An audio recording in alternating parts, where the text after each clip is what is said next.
Hey guys, TrueGreen7 here, and as a Pokemon fan, there is one artist that you should know, Ken Sugimori. He's the character designer and art director of Pokemon. All original 151 Pokemon were illustrated by him alone, and he's basically the one to thank for the perfect style that Pokemon has today. He's the one who finalizes every Pokemon design. But every Pokemon has an official piece of art to serve as the Pokemon's representation in various forms of media. We see these Sugimori drawings everywhere, and to bring appreciation to this master, I'm going to show you guys 50 of my favorite official Pokemon art. Based on my artistic opinion, the personality that these designs convey, the angles, lighting, detail, and everything other than the Pokemon's overall design. For example, I think Nidoking has an amazing design, but his official art seen here isn't among the top 50. You'll notice how these aren't in ascending order by preference, and keep in mind that official full paintings aren't included. We'll also only focus on the latest design of the Pokemon, so Pokemon art made before Generation 3 aren't in this list. All art of Generation 1 and 2 Pokemon were made during Gens 3 and 4, like number 1. Pidgeotto. We're starting off strong with a beautiful piece of art. You guys know I think Pidgeot is a handsome bird, but Pidgeotto's official art is a little better. The detail on its wings is a definite step up from its original Sugimori art. The pose here is fabulous, and that face makes him look way more intelligent than an average bird. Number 2, Sandslash. I'm loving the perspective between both of these arms. It really gives this piece of art depth. Number 3, Meowth. Let's compare it to the first Meowth Sugimori art. Yeah, this proves that it's stupid to say that the original Sugimori art is generally better. I understand the inspiration for the original's pose, but Meowth has way more personality in this one. Number 4, Golduck. This guy looks fun. This is a fun looking dude. He's like, yeah, I'm a Golduck. Golduck. Number 5, Arcanine. I can't help it. I think this Pokemon is the handsomest Pokémon monster there is, and the official art contributes to that perception. Number 6, Alakazam. I love it when psychic energy makes hair float. It's a great way to convey the power of this Pokemon. I feel the force that is coming out of this beast. It's way better than just having it stand up. Feet are overrated. Number 7, Machamp. This pose is perfect. It's aerodynamic and efficient.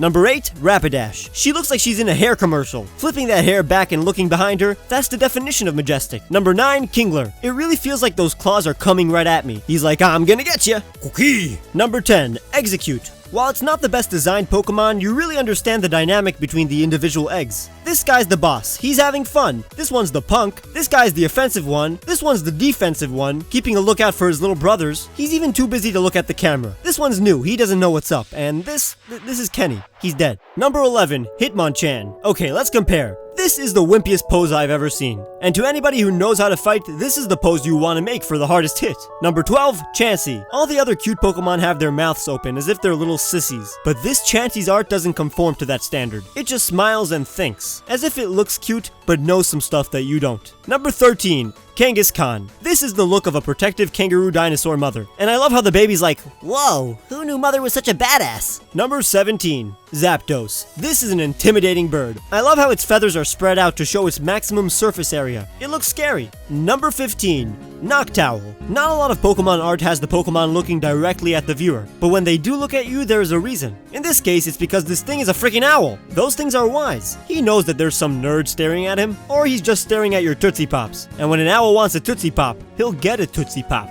Number 16, Slowking. I just love how peaceful he looks. He's another character that knows what's up. Number 17, Mischievous. This is a good example of awesome lighting and angle. We could have got a straight up shot, but we got the camera below her and have some nice red light coming from under her face. It works well for a ghost type. Number 18, Mantine. It's so cool to have a Pokemon within another Pokemon's official art. Number 19, Tyrogue. This guy knows what he wants, while the original form was like, what do I do with my hands? Number 20, Miltank. I love this mid-air shot, like she's ready to jump into our nightmares. Number 21, Legendary Beasts. All three of them look badass. Raiko's like, what are you looking at? Suicune's ready to pounce, and Entei's like, look Simba, everything the light touches is the Johto region.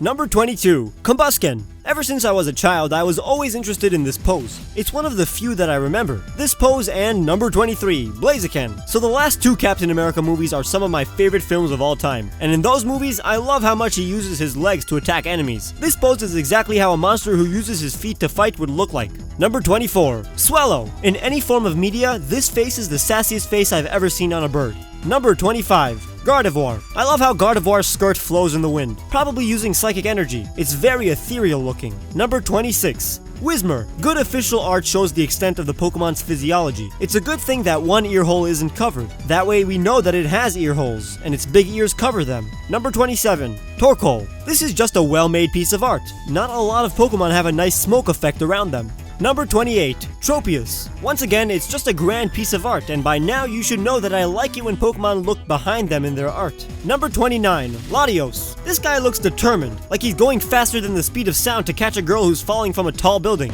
Number 30, Piplup. This is a really cute pose. It's not just standing there, it looks like it's just taking a stroll, enjoying life. Number 31, Luxray. This profile pose allows us to fully see Luxray's awesome hair. It's a menacing pose. The only way it would look awesomer was if it was looking behind him. Number 32, Vespiquen. This low angle makes us understand who's in charge and showcases her honeycomb dress. Number 33, Lucario. This just looks good. Number 34, Hippowdon. Once again, I think it's cool when things other than the Pokemon are included in the official art. This time, sand. Number 35, Magmortar. He really looks like he's about to kill someone, and I like that. Number 36, Leafeon. While Leafeon isn't one of my favorite evolutions, mostly because of its lack of personality, I still think its official art is beautiful. It looks like a surreal painting, or perhaps a symbolist painting by Gaston Bussier, and that is the prettiest shade of green. Number 37, Gallade. I understand this Pokemon's stoic personality from his pose and expression. Number 38, Regigigas. The angle picked really showcases the size of this Pokemon, as if we're looking up to him from far away. Number 39, Arceus. He really looks like a god from his profile shot. Because he's looking slightly down, his head tail is facing up, and that makes him look more extraterrestrial. Number 40, Serperior. All other snake Pokemon are actually planted on the ground, but Serperior is floating above it, with its snout raised to show how regal it feels. These two aspects make it look like a king. Number 41, Duat. Now I prefer the design of Samurott, but Duat looks like it's about to draw a sword. That's exactly the pose a samurai would be in. Number 42, Stoutland. It's springing into action like it's about to save a child stuck in a snowstorm. Number 43, Cofagrigus. The lighting is spooky and those hands are coming right for us. Number 44, Golduck.